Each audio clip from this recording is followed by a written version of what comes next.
सच के साथ। नमस्कार, सिटी वाराणसी लाइव में आप सभी का स्वागत है। मैं हूं अमित मिश्रा। ये सबसे पहले नजर डालते हैं आज की हेडलाइंस पर।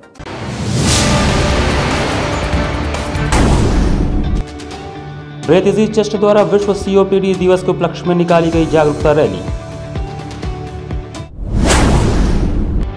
विकास कार्यों को न कराने से क्षुब्ध रामनगर नगर पालिका परिषद में सभासदों द्वारा किया गया धरना। रुद्राक्ष कन्वेंशन सेंटर के प्रेक्षागृह में चल रहे काशी उत्सव में विख्यात कवि कुमार विश्वास ने बांधा समा। और सिगरा स्टेडियम में 18 नवंबर से आयोजित होगा ऑल इंडिया जोनल दिव्यांग चैंपियंस ट्रॉफी। देश की 5 टीमें ले रही हैं हिस्सा। और अब समाचार विस्तार से। अयोध्या में 12 लाख दीपों से कीर्तिमान के बाद अब काशी में देव दीपावली पर दीपोत्सव से कीर्तिमान बनाने की तैयारी चल रही है। इस बार देव दीपावली के मौके पर 5 कन्याएं भी गंगा आरती करेंगी और मां गंगा की आरती के दौरान आधी दुनिया का भी प्रतिनिधित्व होगा। वेद, विज्ञान, सभ्यता एवं संस्कृति की राजधानी विश्वेश्वर विश्वनाथ की नगरी में कन्याएं मां गंगा की महा आरती करेंगी। गंगोत्री सेवा समिति वाराणसी के दिनेश शंकर दुबे ने इस बाबत जानकारी दी है कि गंगा आरती के इतिहास में पहली बार 5 कन्याएं आरती करेंगी। इस वर्ष काशी में गंगा आरती की शुरुआत करने वाले बाबू महाराज की तीसरी पीढ़ी की एक पुत्री और एक पुत्र भी महा आरती का नेतृत्व करेंगे। काशी के विद्वानों की सहमति से यह निर्णय लिया गया है। बताया कि इस बार देव दीपावली के मौके पर 5 कन्याएं आरती करेंगी। वहीं इनके अलावा 21 बटुक और उनके साथ 42 रिद्धि सिद्धि की सहभागिता होगी। इस दौरान 108 किलो अष्ट धातु की मां गंगा की चल प्रतिमा का 108 किलो फूल से महाश्रृंगार किया जाएगा। दीपावली महोत्सव बड़े भव्य रूप से आयोजन कर रही है। हाँ, इस बार का कुछ विशेष ये होगा कि नारी शक्ति मिशन के प्रेरणा के तहत संस्था ने इस बार निर्णय लिया कि जो लड़कियों से, कुंवारी कन्याओं से मां गंगा की आरती उतारी जाएगी, जिनकी संख्या 5 होगी। वैसे तो निरंतर हर वर्ष लड़कियों का सहभागिता था, रिद्धि सिद्धि के रूप में वो चंवर डुलाती ही थी, लेकिन इस बार 5 कन्याएं, कुंवारी कन्याओं से मां गंगा की आरती उतारी जाएगी। यही विशेष होगा। कितने ब्राह्मण द्वारा आरती होगी? 21 महाआरतियाँ होंगी, साथ में 32 लड़कियाँ रहेंगी रिद्धि सिद्धि के रूप में, और ये 5 कन्याएं इसमें और जुड़ जाएंगी जो गंगा के तट पे मां की आरती उतारेंगी। लगता नहीं है कि कोविड 2 साल कुछ नहीं हुआ, इस बार प्रशासन की तरफ से क्या गाइडलाइन? जो भी गाइडलाइन होगा हम उसका पालन करेंगे। वैसे तो अभी तो कोरोना का कोई भी गाइडलाइन जो भी था लास्ट मंथ से ख़त्म है, लेकिन भीड़ और त्योहारों को देखते हुए हम खुद अपने रोज़ की आरतियों में लोगों से कहते हैं कि भाई मास्क का प्रयोग करिए, और आपके माध्यम से भी हम यही जनता से कहना चाहते हैं कि कम से कम संख्या पे घाट पे आइए, और आइए तो मास्क जरूर लाइए और दूरी की पालन करें। इस बार जो कि पानी अभी बढ़ी हुई है, तो आरती किस तरह से करते हैं? 3 पार्ट में करते थे, 1 2 3 करते थे। इस बार 2 ही रो में करेंगे आरती, क्योंकि आप देख सकते हैं कि अभी भी वर्तमान समय में भी 10 फीट पानी ज़्यादा है। इस वर्ष थोड़ा दोबारा जो बारिश हुई, बाढ़ आई, उसके कारण घाटों का मार्ग अवरुद्ध है, कुछ जगहों पे मिट्टियाँ अभी भी जमी हैं, तो उसको 2 रूप में करेंगे, और इसीलिए गैदरिंग कम हो ये हम चाहते हैं, क्योंकि भीड़ ज़्यादा हो जाएगा तो फिर हम लोगों को दिक्कत हो जाएगी। सांस्कृतिक कार्यक्रम हो गए कुछ? सांस्कृतिक कार्यक्रम का जहाँ तक अभी तक रूप रेखा है तो ऐसा कुछ नहीं है, लेकिन हाँ फिर भी क्योंकि साल का एक बहुत बड़ा ये कार्यक्रम है, तो कुछ न कुछ थोड़ा बहुत आधा 1 घंटे का प्रोग्राम होगा ही, ज़्यादा नहीं, 1 घंटे का होगा, जो कि भी प्रस्ताव दिया गया है। अब आज कल में कंफर्म हो जाएगा। विश्व सीओपीडी दिवस के उपलक्ष्य में बुधवार को ब्रेथ इजी चेस्ट 80 द्वारा जन जागरूकता रैली निकाली गई। ब्रेथ इजी चेस्ट 80 वाराणसी द्वारा विश्व सीओपीडी दिवस के उपलक्ष्य में बुधवार को प्रातः 7 बजे एक जन जागरूकता रैली का आयोजन किया गया। इस जन जागरूकता रैली की शुरुआत डॉक्टर एस.के. पाठक, वरिष्ठ टीबी, श्वास एवं फेफड़ा रोग विशेषज्ञ व श्रीमती सुनीता पाठक, निदेशिका ब्रेथ इजी ने संयुक्त रूप से हरी झंडी दिखाकर किया। ब्रेथ इजी 80 वाराणसी से शुरू की गई स्वास्थ्य जन जागरूकता रैली लंका, दुर्गाकुंड, सोनारपुरा मार्ग से होते हुए 80 घाट पर समाप्त हुई। इस रैली में शहर के 150 से भी ज़्यादा युवा, सम्मानित नागरिक व breathe easy chest foundation for humanity के सदस्यों ने बढ़ चढ़कर हिस्सा लिया। रैली के उपरांत डॉक्टर एस.के. पाठक के नेतृत्व में एक पेशेंट एजुकेशन प्रोग्राम व चिकित्सा शिविर का आयोजन 80 स्थित सुबह बनारस मंच पर किया गया, जिसका उद्घाटन डॉक्टर एस.के. पाठक, डॉक्टर रत्नेश वर्मा, प्रमोद मिश्रा व देवेंद्र मिश्रा, संयोजक सुबह बनारस मंच 80 घाट ने संयुक्त रूप से किया। मरीजों को समझाते हुए डॉक्टर पाठक ने बताया कि chronic obstructive pulmonary disease COPD होने पर सांस लेने में मुश्किल आने लगती है। लेकिन यह समस्या कई सालों में धीरे धीरे विकसित होती है और इसमें आप इस बात को समझ नहीं पाते हैं कि यह बीमारी आपको कब से है। सीओपीडी से ग्रसित अधिकांश लोग इस समस्या के आम लक्षणों को तब तक जान नहीं पाते हैं जब तक कि वो 40 से 50 की आयु तक नहीं पहुंचते। डॉक्टर पाठक ने मरीजों को आगे बताया कि इस बीमारी में ब्रोंकियल ट्यूब में सूजन आने के कारण फेफड़ों में बलगम की समस्या शुरू हो जाती है। मरीज को हमेशा खांसी रहती है व सांस लेने में परेशानी होती है या सांस छोटी आती है। इसके लक्षण अस्थमा से मिलने के कारण कई बार लोग सीओपीडी को अस्थमा समझ बैठते हैं, लेकिन आपको बता दें सीओपीडी अस्थमा से कहीं ज़्यादा गंभीर परेशानी है। समय से इसकी पहचान कर इलाज न मिलने से यह अपने पैर पसारती जाती है और धीरे धीरे अन्य अंगों को भी अपनी चपेट में ले लेती है। कई बार यह व्यक्ति के जीवन को भी खतरे में डाल सकती है। इस कार्यक्रम के तदुपरांत ब्रेथ इजी मोबाइल कैंप का भी आयोजन किया गया, जिसमें ब्रेथ इजी वैन वाराणसी के प्रमुख चौराहों पर गई व वहां के जनता की फेफड़ों की जांच कंप्यूटर मशीन द्वारा की गई। इनमें कुल 1000 से भी अधिक लोगों के फेफड़ों की क्षमता मापी गई, जिसमें 500 से भी अधिक लोग श्वास व एलर्जी रोग से ग्रसित पाए गए। इन मरीजों को ब्रेथ इजी में निःशुल्क परामर्श के लिए बुलाया गया। डॉक्टर रत्नेश वर्मा, प्रबंधक सुबह बनारस मंच 80 घाट, ने बताया कि ब्रेथ इजी जन जागरूकता के लिए समय समय पर जागरूकता अभियान चलाता रहता है, जिसमें निःशुल्क स्वास्थ्य शिविर, क्लिनिक, जन जागरूकता रैली, मोबाइल कैंप प्रमुख है। डॉक्टर पाठक के नेतृत्व में हुई इस जन जागरूकता रैली में डॉक्टर इंद्रपाल, सुनील उपाध्याय, अभिषेक केशरी, अश्विन पाठक, तेज जायसवाल, आकाश, रोहित, प्रतिमा, जेपी अखिलेश, रतन, संजय व breathe easy chest foundation for humanity के सदस्य सम्मिलित थे। जन जागरूकता अभियान द्वारा हम लोगों को जागरूक करने की कोशिश करेंगे कि दमा जैसी बीमारी से कैसे आप बचाव कर सकते हैं, कैसे आप इसका निराकरण कर सकते हैं, इसका क्या इलाज है और क्या सावधानियां हैं। खासकर दमा जैसी बीमारी स्मोकिंग और वायु प्रदूषण से फैलती है और इससे बचने के लिए उपाय भी ढूंढना होगा, अपने स्तर पर भी, सरकारी स्तर पर भी। और आज इस रैली के बाद हम एक दमा मोबाइल चेकअप वैन भी निकालेंगे, जिसके द्वारा लोगों को जागरूक करने के साथ साथ उनके हेल्थ को भी चेक करेंगे और उनको अगर कोई प्रॉब्लम सांस की है तो उसका भी इलाज करने की कोशिश करेंगे। ये कार्यक्रम लगातार 1 हफ्ते चलता रहेगा। शहर के विभिन्न चौराहों से होकर ये वैन निकलेगी और लोगों को स्वास्थ्य चेकअप करेगी। यदि प्रॉब्लम है तो वहीं पर उनका इलाज किया जाएगा। रामनगर नगर पालिका परिषद में सभासदों द्वारा नगर के विकास कार्यों को न कराने का आरोप लगाकर बुधवार को दूसरे दिन भी अनिश्चितकालीन धरना दिया गया। वाराणसी के रामनगर नगर पालिका परिषद में सभासदों द्वारा नगर के विकास कार्यों को न कराने का आरोप लगाकर आज दूसरे दिन अनिश्चितकालीन धरने पर बैठे सभासदों ने आरोप लगाते हुए कहा कि नगर पालिका के खाते में करोड़ों रुपए डंप पड़े हुए हैं, पर अधिशासी अभियंता और नगर पालिका अध्यक्ष द्वारा कार्य नहीं कराया जा रहा है। हम लोगों ने इसको लेकर कई बार उनसे मिलकर विकास कार्य कराने की मांग को लेकर उनके पास गए, पर हम लोगों की बात नहीं मानी गई, जिससे रामनगर के सभासद द्वारा आज नगर पालिका गेट पर दूसरे दिन धरना प्रदर्शन किया जा रहा है। वहीं सभासदों ने पालिका के गेट पर नगर पालिका अध्यक्ष का पुतला भी दहन किया। बहुत रामनगर की खराब है। अधिशासी अधिकारी महोदय और यहाँ के अध्यक्ष महोदय के कारण ही सब कुछ ऐसा हो रहा है।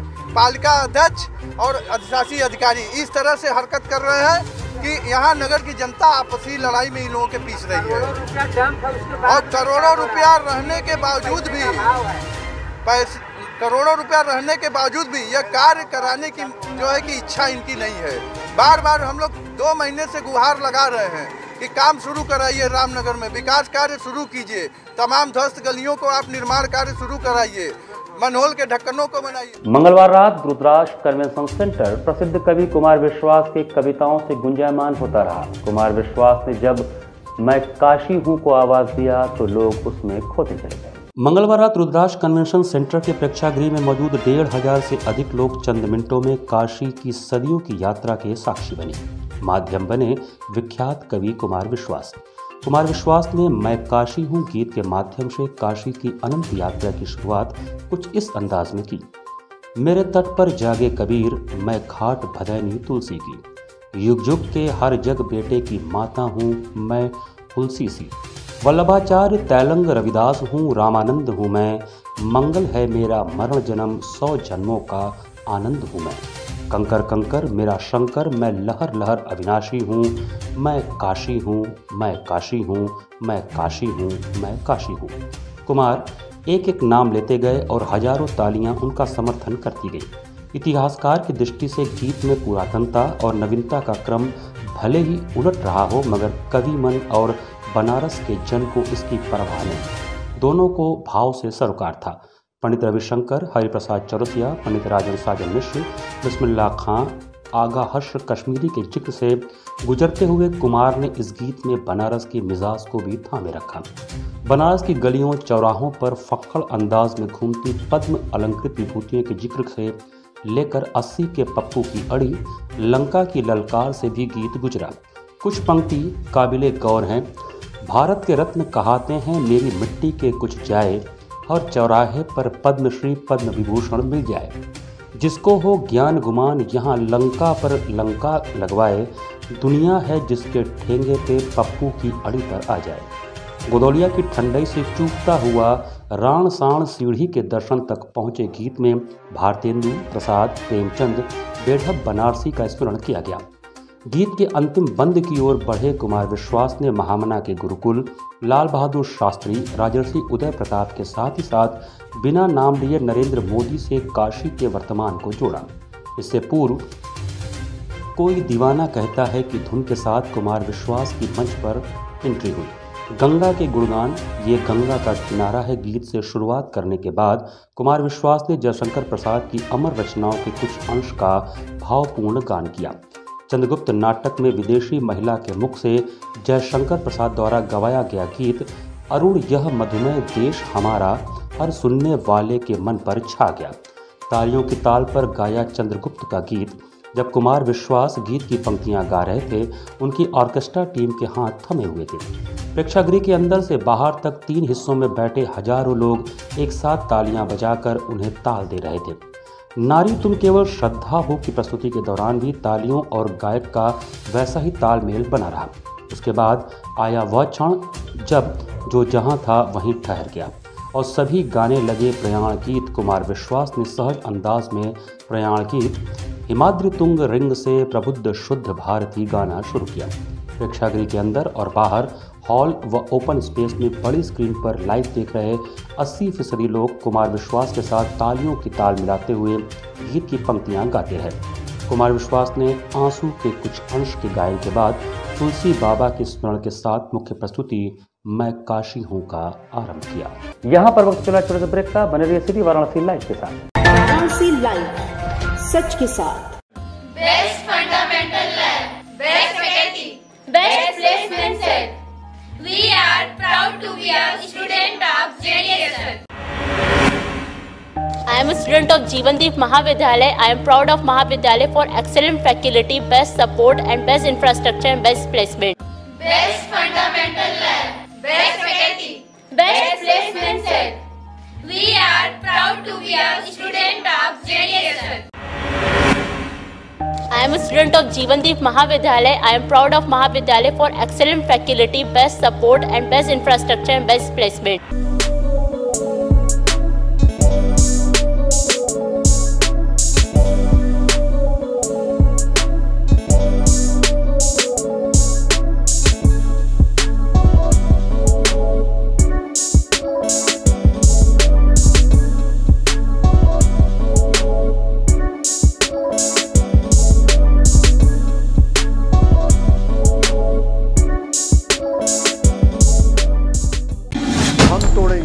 ये सन्नाटा,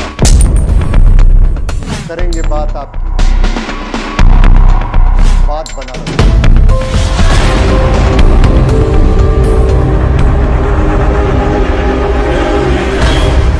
पूछेंगे सवाल, उठाएंगे मुद्दे, करेंगे बहस, होगा मुकाबला आमने सामने, ताकि सच जिंदा रहे। बेबाक बहस। कोरोना वायरस ने देश में एक बार फिर से रफ्तार पकड़ ली है। ऐसे में जरूरी है कि सभी लोग पूरी एहतियात बरतें। घर से बाहर निकलते समय मास्क का सदैव प्रयोग करें। समय समय पर हाथों को सैनिटाइजर से सैनिटाइज करें। ज्यादा भीड़ भाड़ वाली जगहों में जाने से बचें। 2 गज की दूरी का पालन करें। स्वस्थ रहें, सुरक्षित रहें। जनहित में जारी वाराणसी लाइव। वाराणसी लाइव, सच के साथ। ब्रेक के बाद आपका स्वागत है। अनुराग मातृ सदन की प्रबंधक डॉक्टर स्वर्णलता सिंह द्वारा अपने पैतृक गांव पिखलिनी रोहनिया में गरीब कन्याओं की शादी के लिए योगदान, कंबल वितरण व राशन वितरण जैसा सामाजिक कार्य किया गया। हर साल की तरह इस साल भी अनुराग मातृ सदन के प्रबंधक डॉक्टर स्वर्णलता सिंह द्वारा अपने पैतृक गांव पिखलिनी रोहनिया में गरीब कन्याओं की शादी के लिए योगदान, कंबल वितरण व कुपोषित बच्चों को राशन वितरण का सामाजिक कार्य किया गया। 17 नवंबर को अपराह्न 1 बजे से शुरू हुए इस कार्यक्रम में मुख्य अतिथि के रूप में कैंट क्षेत्राधिकारी रत्नेश्वर सिंह जुड़े रहे। मुख्य अतिथि का स्वागत स्वर्णलता सिंह ने माल्यार्पण और पुष्प भेंट करके किया। कार्यक्रम के दौरान कैंट क्षेत्राधिकारी रत्नेश्वर सिंह ने कहा कि इस प्रकार का पुण्य का कार्य समाज में हर व्यक्ति को करना चाहिए, जिससे अन्य निचले तबके के लोगों की गरीबी दूर हो सके। जीवन में दरिद्रता से बड़ा कोई दुख नहीं होता, ऐसे में कोई उन्हें इस दुख से उबारता है तो वह ईश्वर के समान है। डॉक्टर श्रीमती स्वर्णलता सिंह जी द्वारा आयोजित यह कार्यक्रम जो गरीब बच्चों को और गरीब महिलाओं को ध्यान में रखते हुए मिशन शक्ति के तहत किया गया है। इसके तहत मैं खास करके पुलिस की जो मिशन शक्ति का योगदान है, सब लोगों को पुलिस के जो विभिन्न हेल्पलाइन नंबर है उससे अवगत कराना है और कैसे कैसे विषम परिस्थितियों में जो छोटे छोटे उपकरण हैं उनका किस तरह से उपयोग करके बचा जा सकता है के लिए बताया गया है। इस तरह का प्रोग्राम चलाने के लोग और आप प्रेरित करेंगे लोगों को? हाँ, इस तरह के प्रोग्राम लोग चलाते हैं, निश्चित ही उसमें पुलिस की सहभागिता रहेगी, जिससे पुलिस के जो पुलिस अपने से करती है उससे आम लोग करेंगे तो उसका ज़्यादा प्रभाव पड़ेगा। कार्यक्रम की अध्यक्षता करते हुए अनुराग मातृ सदन की प्रबंधक डॉक्टर स्वर्णलता सिंह ने कहा कि दुनिया में कन्यादान से बढ़कर कोई दूसरा दान नहीं है। गरीबों की सेवा और उनकी थाली में भोजन उपलब्ध कराना एक पुण्य का काम है जो उनकी ओर से पिछले 10 वर्षों से किया जा रहा है। गरीब लोगों का हम लोग ध्यान दे सकें, इसलिए बेटी बचाओ बेटी पढ़ाओ के प्रधानमंत्री को कार्यक्रम को बल देते हुए मैंने इसको रखा था कि कन्या को बचाना है और उनको शिक्षा दिलवाना है। जो बेटी बचाओ बेटी पढ़ाओ है उसको प्रधानमंत्री ने 2015 में इसको शुरू किया था और वो आज तक चलती आ रही है। इस योजना के तहत बहुत लोग लाभान्वित हो रहे हैं और लड़कियों को कुछ दिया गया है कि 10 साल से ऊपर हैं उनको एक कुछ राशि भी दिया गया है, जैसे 2 लाख रुपया सरकार दे रही है उन लोगों को। इसके अलावा अगर हम लोग मिलकर ये सामाजिक कार्य में उनका योगदान नहीं देंगे तो छोटी छोटी चीज़ें भूल जाएंगी हमसे। इसलिए हमने अपने गांव के जितने गरीब बच्चे हैं और दूर के भी जितने लोग हैं उनको बुलाकर मैंने कुपोषित लोगों को भी दिया हुआ है और साथ साथ मिशन शक्ति के लिए जागरूक कराया है, ताकि मिशन शक्ति में सारी लड़कियां अपने स्वयं सुरक्षा करना सीखें और सरकार की तरफ से सहयोग तो बना ही हुआ है। इस तरह का प्रोग्राम भी और आगे भी और मैं इसे 5 साल पहले से शुरू मैंने किया हुआ था और अभी भी आगे करने का विचार है, ताकि गांव के सारे जितने कुपोषित बच्चे हैं उन लोगों को कम से कम हम लोग कवर कर सकें और उनको ऐसी शिक्षा दें, इतना उन लोगों को संबल बनाएं, उन लोगों को दान दें, ताकि उन लोगों में कुपोषण न हो। कुपोषण मुक्त भारत हम लोग को बनाना है। कार्यक्रम का संचालन डॉक्टर प्रीति मौर्य और डॉक्टर फरहीन नाज ने किया।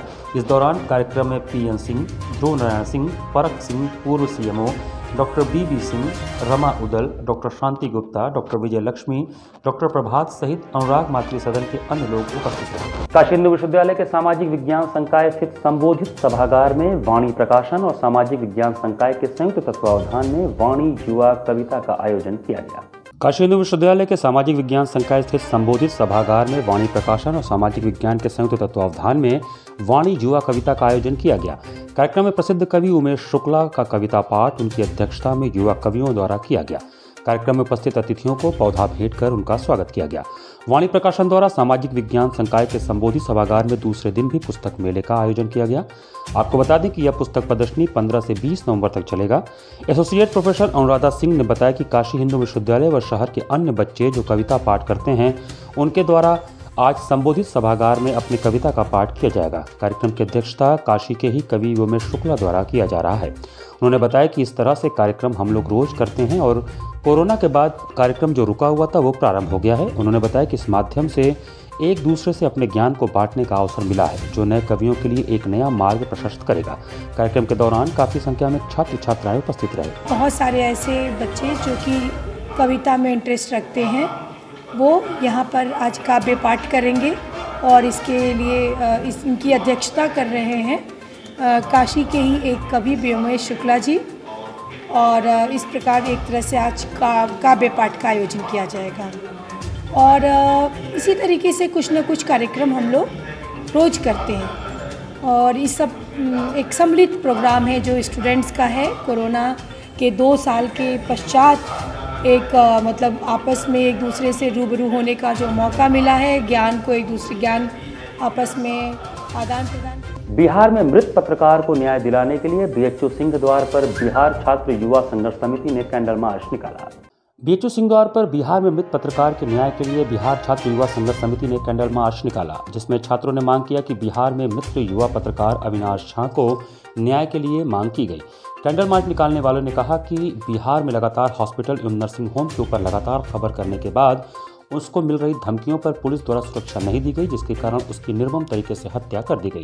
हम लोग उसे न्याय दिलाने के लिए आज कैंडल मार्च निकाल रहे हैं। अविनाश झा को न्याय दिलाने के लिए, जो कि एक बिहार के पत्रकार थे, जो कि बिहार में जितने भी तरह के जो काले करतूत थे, सरकार की जितनी भी नाकामियां हैं, चाहे वो हॉस्पिटल की व्यवस्था देख लीजिए, जो शिक्षा तंत्र को उजागर कर रहे थे, वैसे नेक पत्रकार को इन्होंने हत्या कर दी। इसके विरोध में हम यहाँ पे आज एकत्रित हुए हैं और यहाँ से हम आह्वान करेंगे पत्रकार समाज से भी कि आप लोग भी, जो आपको चौथा पिलर कहा जाता है लोकतंत्र के, आप भी साथ आइए और हमारे आवाज को बुलंद करिए। Uttar Pradesh cricket association for physically challenge एवं physically challenge cricket association of India (PCCAI) द्वारा संयुक्त रूप से ऑल इंडिया जोनल दिव्यांग चैंपियनशिप 2021 का आयोजन 18 नवंबर से हो रहा है। Uttar Pradesh cricket association for physically challenged एवं physically challenge cricket association of India (PCCAI) द्वारा संयुक्त रूप से आयोजित ऑल इंडिया जोनल दिव्यांग चैंपियंस ट्रॉफी 2021 का उद्घाटन 18 नवंबर से हो रहा है। प्रतियोगिता का final match Sampurnanand sports stadium Sigra में खेला जाएगा। प्रतियोगिता में पूरे देश की 5 टीमें east zone, west zone, south zone, north zone एवं सेंट्रल जोन भाग ले रही हैं। कुल 80 खिलाड़ी पूरे देश से प्रतियोगिता में भाग लेने पहुंच रहे हैं। इस संदर्भ में प्रेस वार्ता कर PCCAI के राष्ट्रीय सचिव रवि चौहान ने बताया कि प्रतियोगिता का उद्घाटन शांतनु महाराज जी के पवित्र कर कमलों द्वारा संपन्न होगा। प्रतियोगिता कराने का मुख्य उद्देश्य दिव्यांग खिलाड़ियों को समाज की मुख्य धारा में जोड़ने का है तथा उनके अंदर आत्मनिर्भरता का भाव जागृत करना है। इससे चैंपियंस ट्रॉफी का नाम आत्मनिर्भर कप रखा गया है। प्रतियोगिता में कश्मीर से कन्याकुमारी, कच्छ से कटक यानी पूरे देश के दिव्यांग खिलाड़ी अपनी प्रतिभा का कौशल दिखाएंगे। ऑल इंडिया जोनल दिव्यांग क्रिकेट चैंपियनशिप हो रही है, जिसमें ये 5 टीमें भाग लेंगी, नॉर्थ, साउथ, ईस्ट, वेस्ट और सेंट्रल जोन की टीमें। ये कहाँ पे हो रहा है? ये सिगरा स्टेडियम में हो रहा है, एक DAV के क्रिकेट ग्राउंड में हो रहा है। 2 जगह पे ये खेला जाएगा। और अभी आप लोगों ने बताया कि अभी आपके साथ जो प्लेयर्स हैं उन्होंने विदेश में जाके हमारी इंडियन टीम को जिताया, उसके बारे में कुछ बताया? क्या वो प्लेयर्स भी इस टूर्नामेंट में हिस्सा ले रहे हैं क्या? देखिए, मैं बताऊं, भारत के अंदर ये जो क्रिकेट है ये टेनिस बॉल से खेला जाता था, लेकिन हमारी एसोसिएशन 2012 में गठन हुआ और गुरुदास रावत यहाँ बैठे हैं, उनकी कप्तानी के अंदर हमने पहला दौरा किया पाकिस्तान का, और पाकिस्तान को हमारे इन खिलाड़ियों ने 5-0 से हराया। तो वहाँ से कारवा रुका नहीं, बढ़ता ही चला गया। हम साउथ अफ्रीका गए, बांग्लादेश गए, अफगानिस्तान गए, और उसके बाद जो है 2019 में हमने वर्ल्ड सीरीज भी जीती, जो कि इंग्लैंड में आयोजित की गई थी। देश के लिए खेलना ऑलवेज एक प्राउड मोमेंट रहता है हम लोग के लिए, क्योंकि देश को रिप्रेजेंट करना और वर्ल्ड सीरीज़ पे वो बहुत बड़ा एक हॉनर था हमारे लिए। और देश के लिए हम लोग हर बार खेल सकते हैं, ऐसा नहीं कि एक बार जीत गए तो छोड़ देंगे, लेकिन जो हमारे मैचेस हुए कंटिन्यू हम लोग ने एक्सपीरियंस लिया। PCCAI ने बहुत सपोर्ट किया हम लोग को, तो वही हमारा मैचेस बहुत इंपॉर्टेंट थे। और हम लोग जब इंग्लैंड में गए तो उधर का कल्चरल, उधर का क्लाइमेट्स सब हम लोग को ऑब्जर्व करना था। तो हम लोग उधर 15 दिन आगे गए थे, उसके लिए हम लोग को बहुत बेनिफिट हुआ। और वो जो हम लोग वर्ल्ड सीरीज जीते वो बहुत एक लाइफ टाइम मोमेंट है। वो हम लोग बहुत यादगार जिंदगी थी। भारत में दिव्यांग जो खेल है वो दिन पर दिन आगे बढ़ रहे हैं। अभी जैसा कि ओलंपिक में भी हम 24 मेडल जीत गया है, तो क्या लगता है क्रिकेट भी उस ऊंचाई तक पहुंच पाएगा जिस तरह से सपोर्ट मिल रहे हैं? हाँ ज़रूर, क्योंकि इंडियन दिव्यांग प्लेयर जो है वो नेचुरल है, वो ऐसा दिखाते नहीं है कि हम लोग को छोड़ नहीं देते। वो एक नेचुरलिटी लेके आते हैं वो कि हम लोग को ये मैच जीतना है, देश के लिए खेल रहे तो देश को रिप्रेजेंट कर दे, तो वो आगे लेके जाते देश को। और उनमें बहुत बड़ी काबिलियत है, वो कोई सोच नहीं सकते। तो उसी बात का हम लोग को बहुत।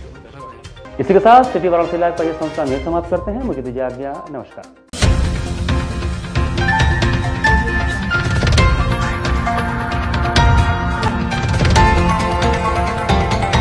वाराणसी लाइव, सच के साथ।